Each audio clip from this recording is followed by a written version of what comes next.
In 1902, while on a military mission in Central Africa, a German army captain named von Beringe shot and killed two mysterious creatures.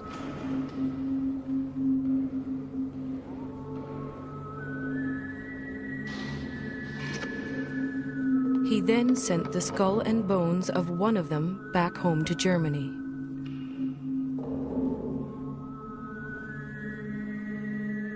That creature has been luring people back to Central Africa ever since.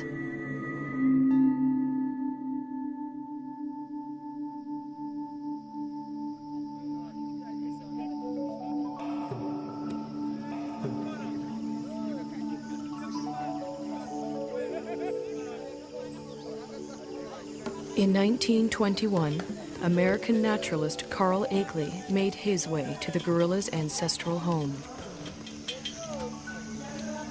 The Virunga volcanoes, in what was then the Belgian Congo. Akeley brought a movie camera to document his visit,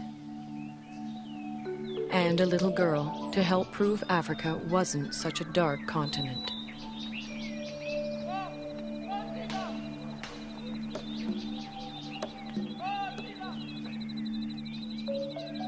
But there was much more to Akeley's expedition.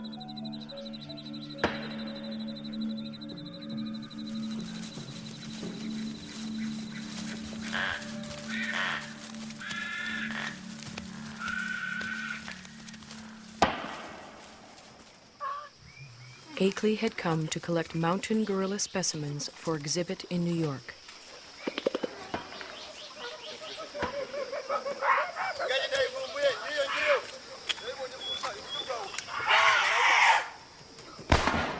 But each time the men stared into the eyes of a dead mountain gorilla, they saw a man-like creature staring back at them.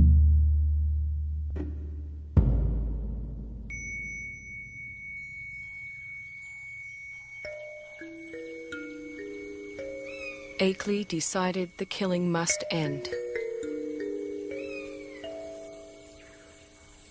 He urged Belgium's King Albert to make a permanent sanctuary of the gorilla's home.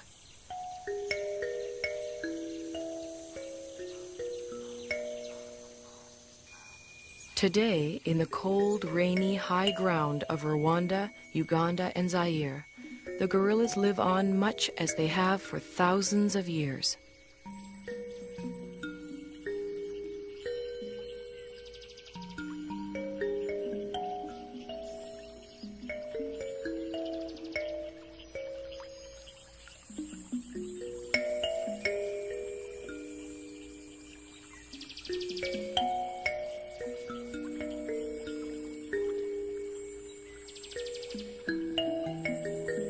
Only now their mountain home is tiny and isolated, pressed in on all sides by people and farmland.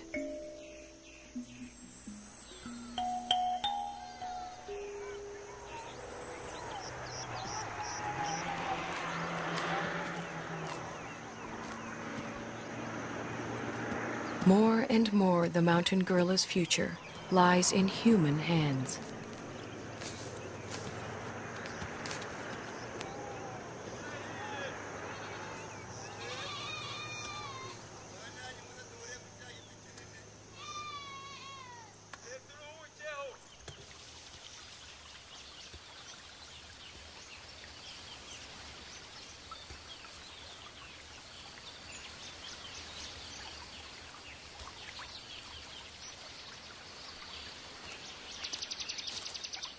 American field biologist George Schaller was the first person to study mountain gorilla behavior.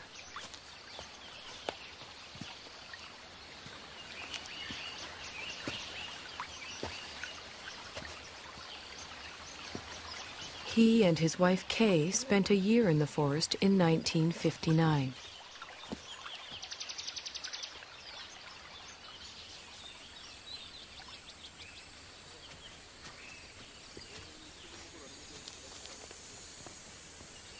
A number of other scientists have followed. Among them, current director of the Karasoke Research Center, Diane Doran. Hi. Hi. You made it. Good to see you. Hi. Hi, nice to see you. You made it just in time. The patrol's going out, and I was going out to see gorillas in Guiza. Would you like to come along? Wonderful. Great. Okay. Tugende. Tugende Guiza.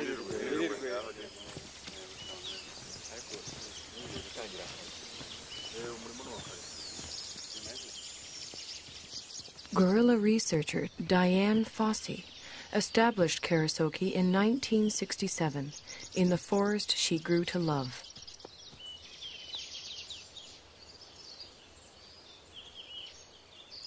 For Schaller, too, the forest became an enchanted place.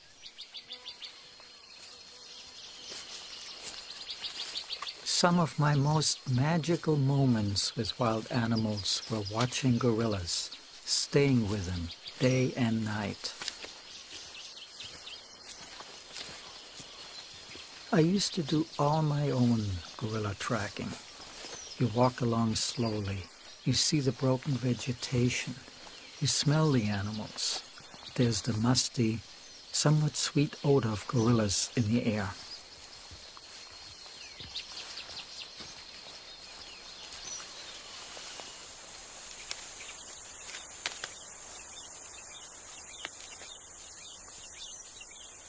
When you follow them hour after hour, you adapt to their rhythm of doing things. You move at their speed. You start thinking at their speed, almost. And that is a lovely feeling for a biologist, to seemingly enter into the lives of the animals without disturbing them.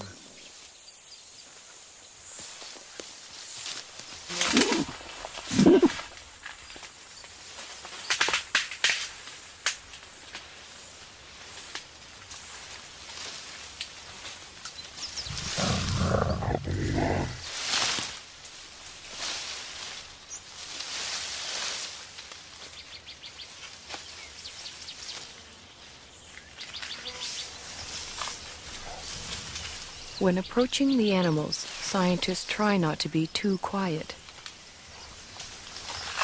Mountain gorillas like to know when people are near.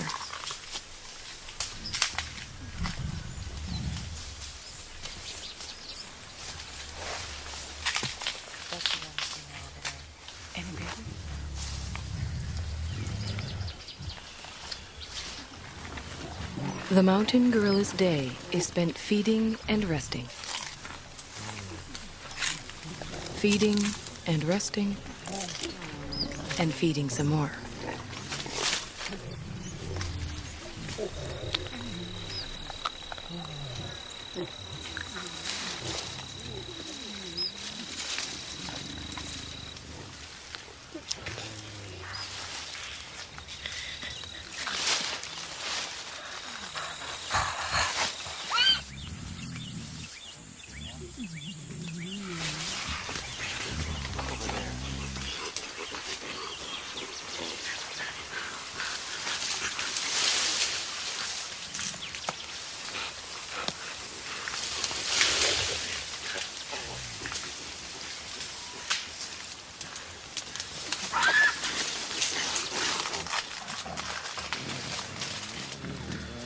There are only a few hundred mountain gorillas left in the world.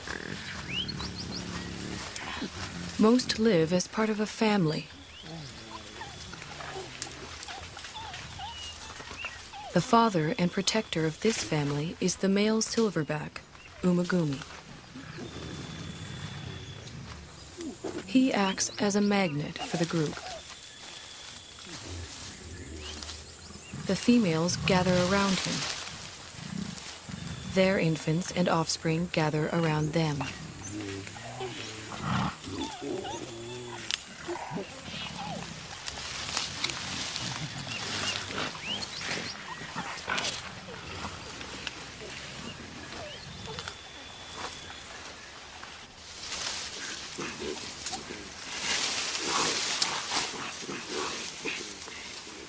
Mountain gorillas are social animals.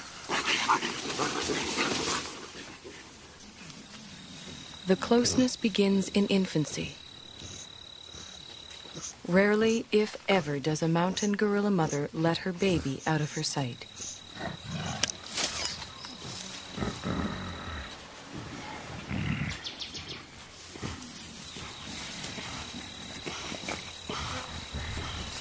The baby, for his part, likes nothing better than to make contact with the other members of the group.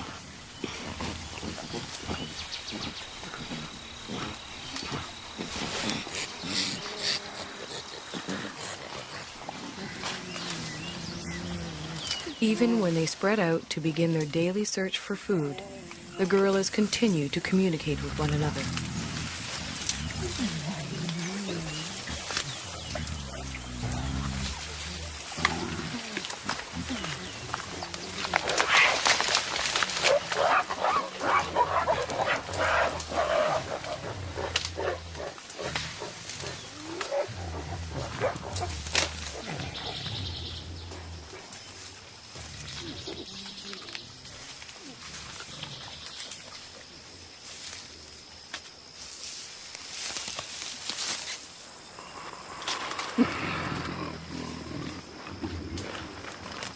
While the adults devote most of their waking hours to foraging for food, the youngsters devote most of theirs to play. Park guards have named this 3-year-old Nzeli.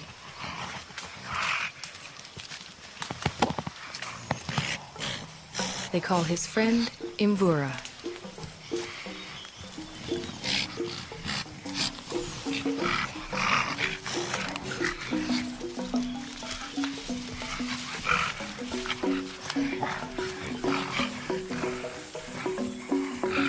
At 8 years, Karira is a bit of a bully.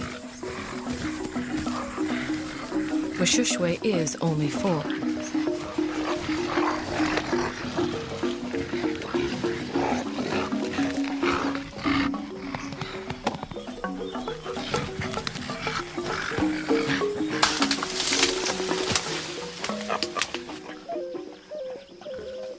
The games they play help the youngsters determine their status in the group.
Childhood can last anywhere from 8 to 12 years, but the gorillas' need to maintain their status never seems to end.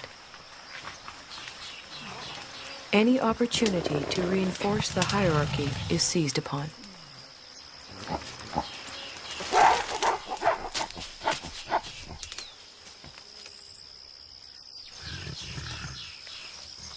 Then comes young adulthood.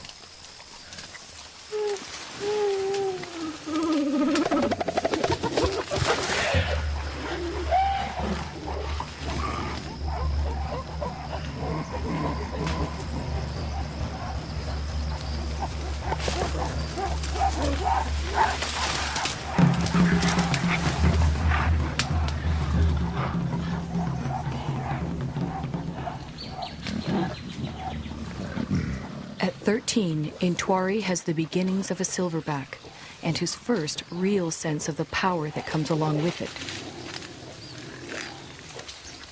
He also has a dedicated young male follower.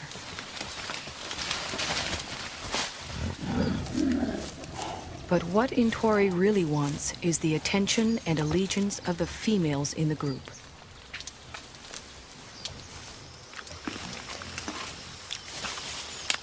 Umugumi doesn't seem too threatened by Intwari's advances towards the females. Well over 400 pounds, the dominant male silverback could easily discipline the younger one, or throw him out of the group altogether. For now, Umugumi seems content to focus on the local vegetation, of which he eats some 50 pounds a day.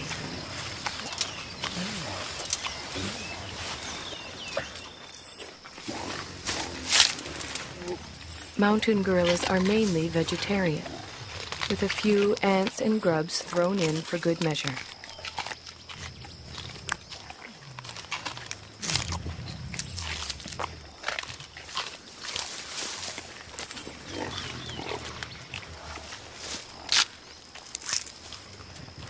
Their staple diet includes a bitter, stinging mixture of thistles, nettles, goosegrass, bamboo, and wild celery.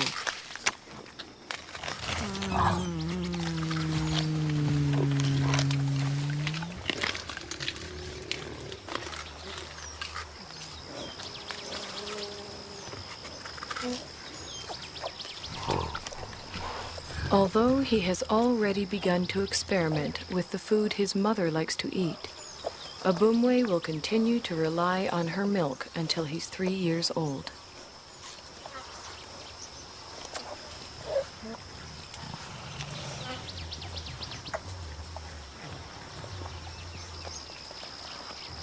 By the time he's 4, Abumwe will be strong enough to forage on his own.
Mountain gorillas are generally well adapted to the world in which they live.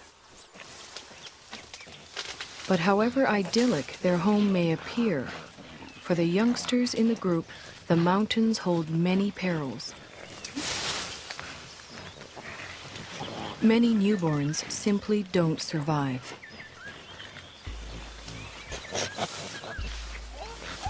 Mbele gave birth 2 days ago. It will be several months before she can even let go of her baby, much less let him out of her sight.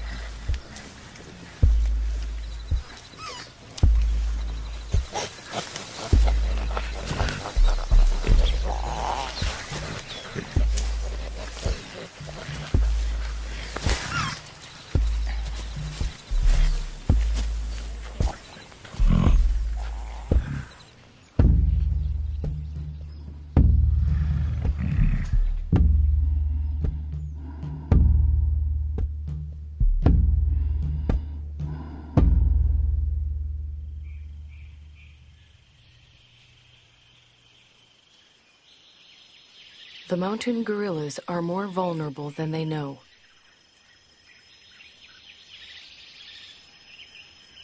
Their ancestral home is much smaller than it once was.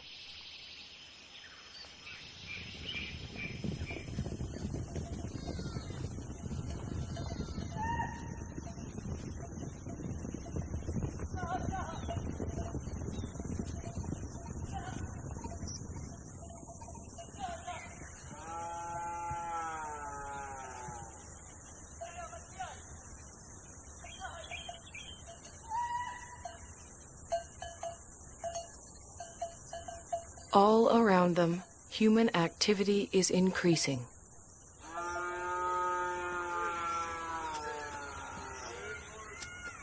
Yet the mountain gorillas continue to live and move in ways familiar to them for generations.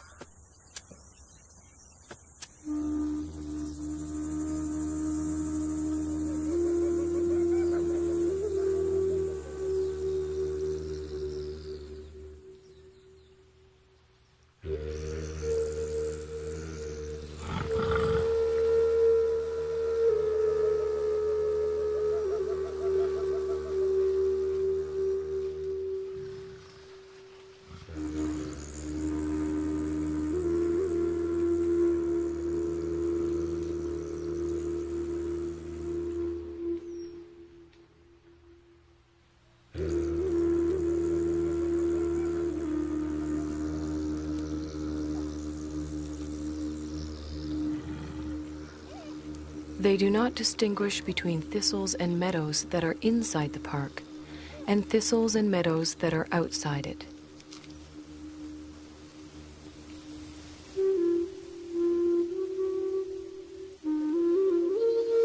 They simply go where their never-ending search for food takes them.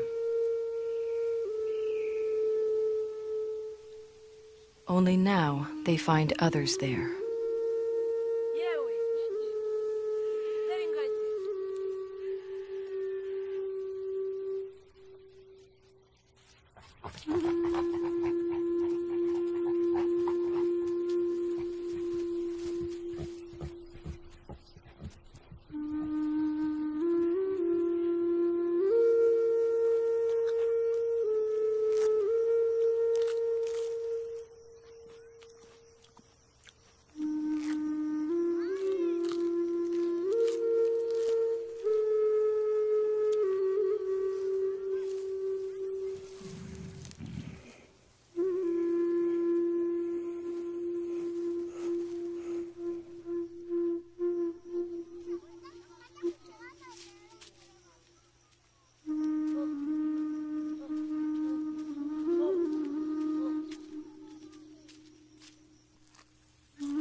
Both the mountain gorillas and their forest sanctuary now receive official protection.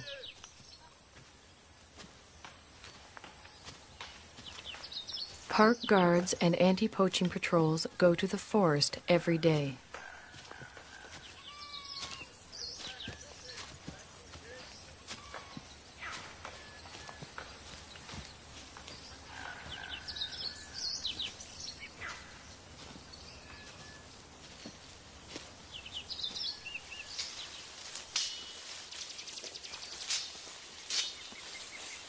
To protect the gorillas and all the other wildlife, the patrols search for and destroy snares that local hunters have set for game.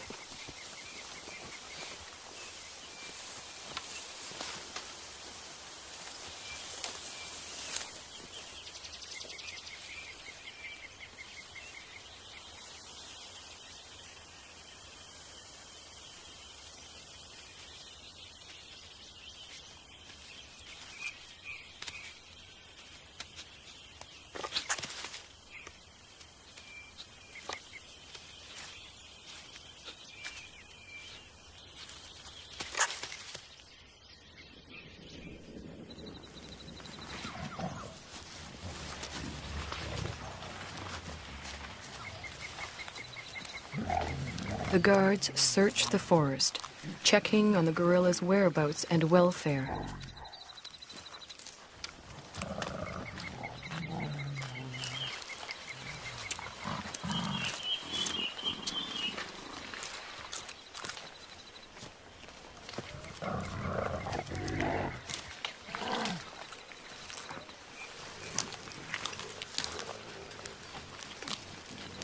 The same guards who name the mountain gorillas at birth follow their progress for years, watching as the gorillas grow to maturity. Over time, a close relationship develops, a bond between the animals and the men.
Almost every day it rains.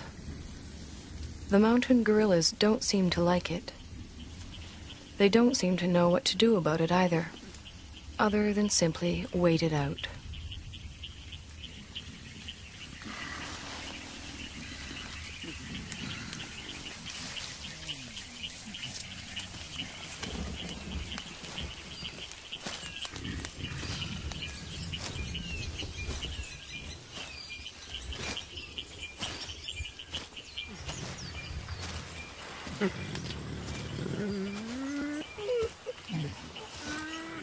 At least the rain provides them with a rich supply of food.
After feeding, the family gathers around the silverback, Umagumi.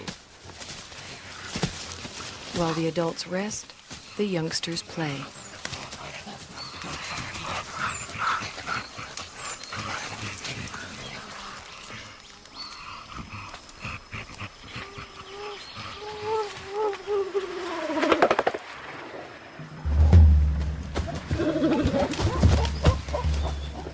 For the group's leading young adult male, it's become much more than play.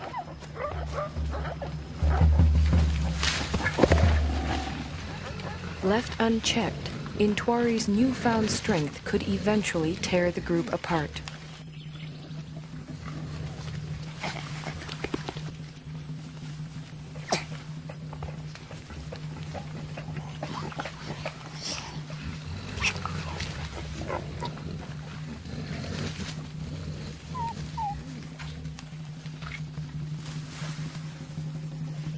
The threat Intwari represents puts females such as Poppy on edge.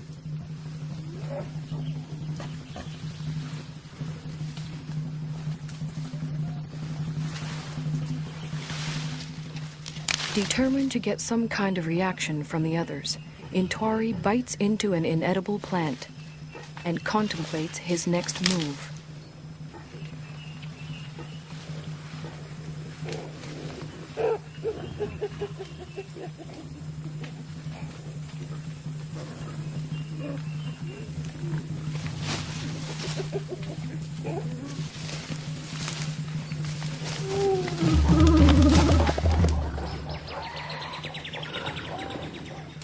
This time, even Umagumi seems uneasy.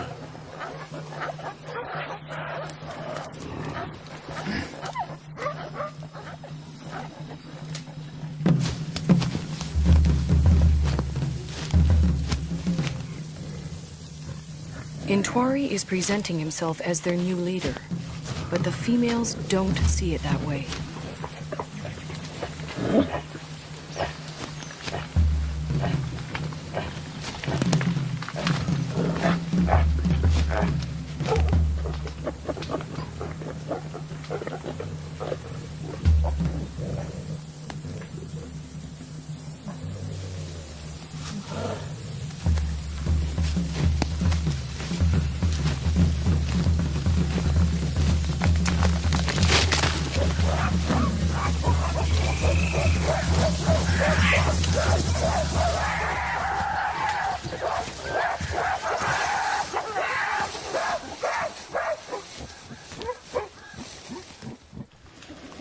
Having forced Intwari out, the group moves on.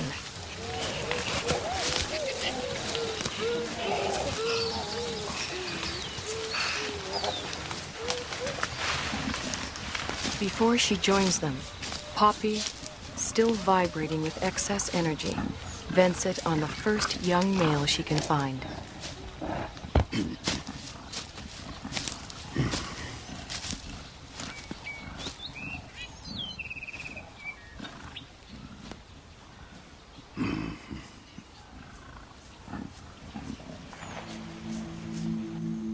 To be pushed out for good seems harsh, but what Intwari really needs now is time and space to mature, to the point where he too can have a family of his own.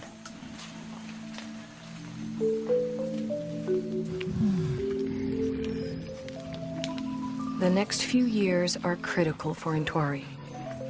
They are also critical for all the other mountain gorillas.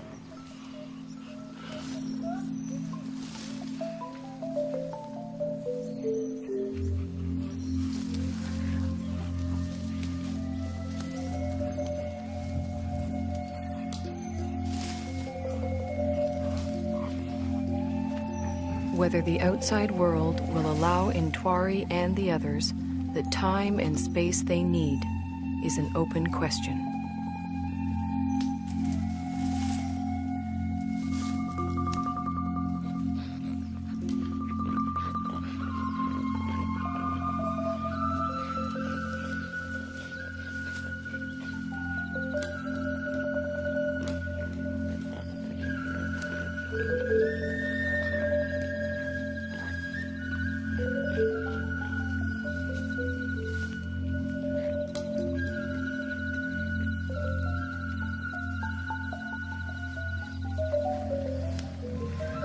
One thing is certain. If the mountain gorillas are to survive, we will have to protect them and their forest home forever.